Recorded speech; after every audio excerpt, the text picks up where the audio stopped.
Son las cautivantes melodías de esta fantástica canción que refleja los sentimientos de la voz original, Cintia Lino.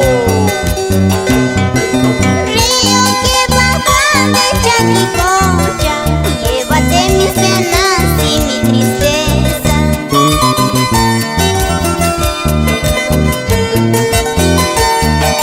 Las penas que tengo me van matando, poquito a poquito ya me consumen.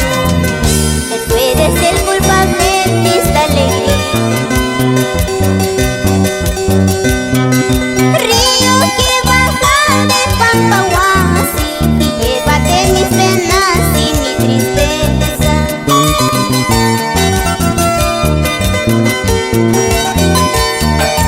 Las penas que tengo me van matando, poquito a poquito ya me consumen. Tú eres el culpable de esta alegría. Con esta canción queremos recordar a los que ya se fueron. A Pablo Lino Espinosa, Patricia Lazarte, Santa María Santos, Julián Reyes. Ellos viven en nuestros corazones. Canta Cintia Lino.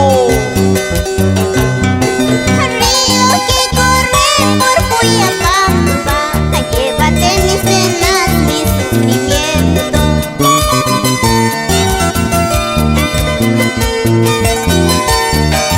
Las penas que tengo me van matando, poquito a poquito ya me consume. Tú eres el culpable, lindo Chaulín. Eras preferido, eras mi único amor. Ahora no te quiero, vete de mi lado. Eras preferido, eras mi único amor. Ahora no te quiero, vete de mi lado.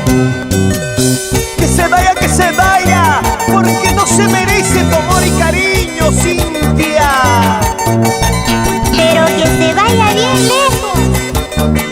Y que nunca regrese.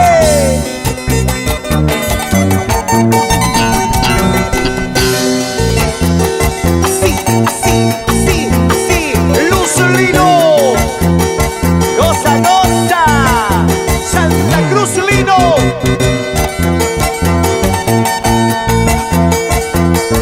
Para nuestros amigos de Ranras. ¡Eso! Y nos vamos a Culcán. Zapatea, zapatea. Eso, eso, eso, eso. En todo Huánuco. Así gozamos. Gonzalo Echevarría, dominando las 36 cuerdas del arpa. Dani Producciones, sello de triunfadores.